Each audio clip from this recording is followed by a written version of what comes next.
E a notícia inicial não poderia ser diferente, afinal de contas, a Polícia Federal confirmou o cumprimento de 103 mandados de busca e apreensão e de 4 mandados de prisão preventiva durante a operação ordenada pelo Supremo Tribunal Federal contra empresários suspeitos de financiar atos considerados pela Corte como atos antidemocráticos, como, por exemplo, os bloqueios de rodovias, após a proclamação do resultado das eleições deste ano. Durante a diplomação do presidente eleito Lula, o presidente do Tribunal Superior Eleitoral, Alexandre de Moraes, afirmou que responsabilizaria os grupos que atacam a democracia e pretendem subverter a ordem política. O magistrado fez um discurso carregado de críticas a grupos antidemocráticos e disseminadores de desinformação classificados pelo ministro como criminosos. Para a operação de hoje, Moraes determinou a quebra de sigilo bancário e também o bloqueio de contas de dezenas de empresários suspeitos de financiarem atos com pautas antidemocráticas. Sobre esse assunto, eu aproveito para lançar a nossa enquete de hoje no site da Jovem Pan News, para você ir lá no site da PAN, votar, participar. Hoje nós perguntamos a vocês o seguinte: vocês acham que a organização de manifestações podem ser consideradas como atos antidemocráticos? Essas manifestações podem ser consideradas como antidemocráticas? Sim ou não? 86,2% da nossa audiência acha que não e 13,7% acha que sim. Menos de 2 minutos de programa, mais de 100 votos. Corre lá no site da PAN, jovempan.com.br, vota, participa ao longo do programa. Eu prometo para vocês trazer aqui o resultado parcial. Deixa eu dar meu boa tarde aqui, meu boa tarde de quinta-feira ao nosso trio, hoje composto por Jorge Serrão, nosso Cristiano Vilela e mais uma vez convidado aqui do 3 em 1, com muita honra, Fernando Conrado participando aqui com a gente. Fala, Conrado, vou começar por você, Conrado. Buscando entender um pouco esse bloqueio aí por parte do ministro Alexandre de Moraes, que é um desdobramento da fala dele de ontem, que também repercutiu muito. Bom, nós estamos vivendo aí um momento de inversão completamente da nossa ordem jurídica e esses pedidos se elencaram e foram espraiados por todo o território nacional. Sabes que, inclusive, alguns deputados acabaram sendo trazidos para prestar informações, inclusive no Espírito Santo, um deputado teve até mesmo seu passaporte tomado. Então vocês vejam a arbitrariedade que a gente está vivendo no Brasil. Armas foram tomadas, as armas que estavam regularmente registradas, em posse, e a gente tem uma sanha perseguidora aí do nosso ministro Alexandre de Moraes, que falou que as prisões não eram suficientes, as multas não eram suficientes, até mesmo hoje, eu veio para o Novak aqui, mas comento com vocês, eu recebi de um seguidor meu da internet uma multa que ele recebeu na BR-116 em Novo Hamburgo, dizendo que ele foi multado, tá aqui a cópia do documento, porque ele buzinou, né? Olha só o que está escrito: buzinou prolongada e sucessivamente para apoiar manifestação antidemocrática em curso. Então imagina só, ele recebeu uma multa de trânsito porque ele apoiou uma manifestação antidemocrática. É isso que a gente vive no Brasil. E o que me chama muito a atenção também, Paulo, que eu não vejo ninguém comentando, são as ações da Polícia Federal.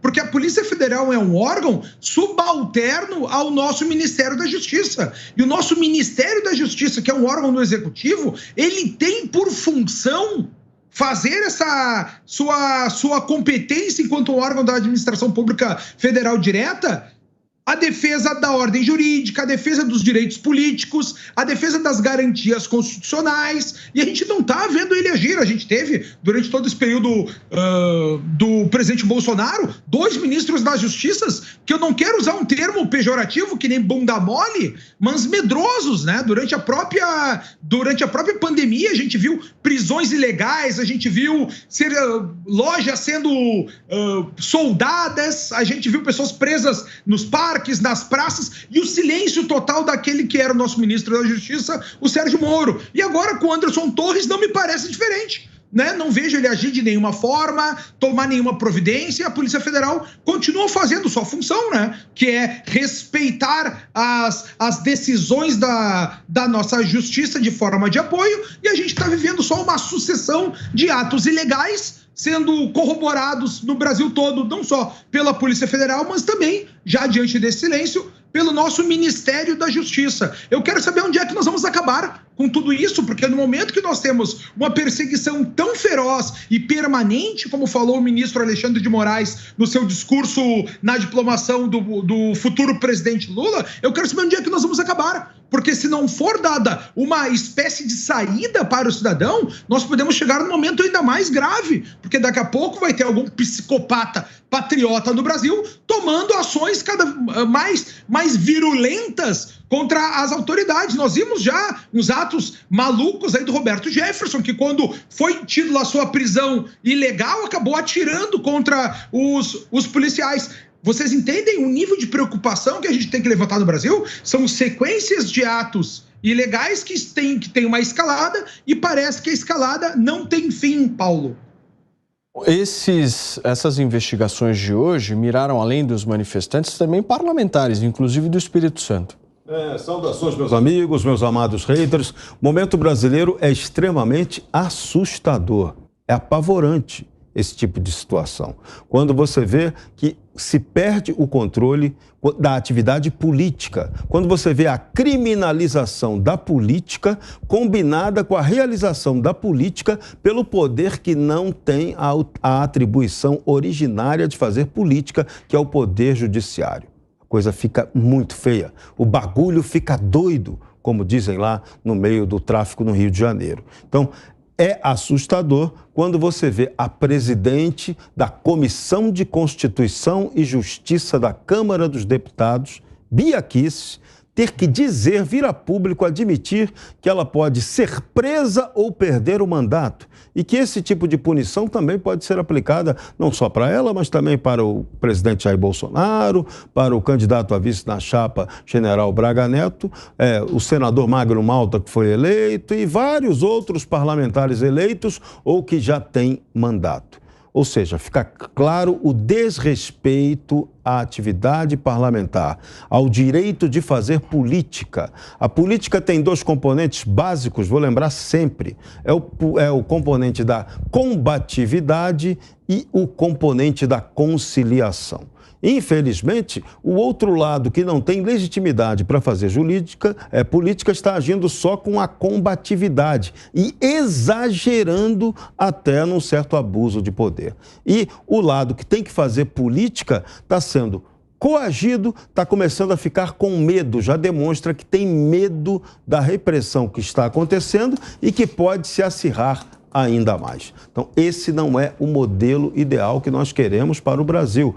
Nós precisamos, essa crise institucional gravíssima, ela só tem saída civilizada através da política.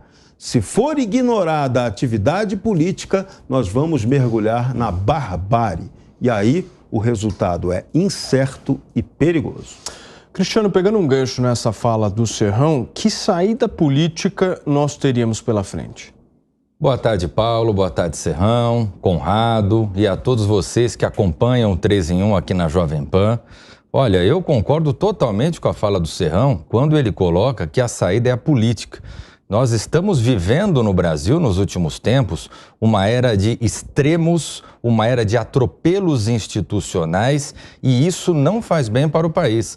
Aliás, nos últimos anos, passou-se a criar uma ideia de que a política estaria contaminada, de que precisaria vir gente de fora para prender e arrebentar, para mexer com tudo, trouxeram um juiz, virou super-homem e tudo mais. Isso tudo acabou fazendo com que as nossas instituições, o nosso diálogo democrático, que vinha funcionando razoavelmente bem no Brasil, passasse, de alguma forma, a desfalecer e a encontrarmos uma situação hoje onde o judiciário acaba cumprindo papéis para além das suas limitações, onde o legislativo acaba cumprindo papéis para aquém das suas competências constitucionais, onde o executivo acaba cumprindo um papel, muitas vezes, de inércia, e é o que temos visto, especialmente nos últimos 2 meses. Então, isso tudo leva a um caos institucional que não é bom para o país. Independente de ganhar a OAB, independente de governar a OAB, esquerda, direita, centro, o importante é que os caminhos seguidos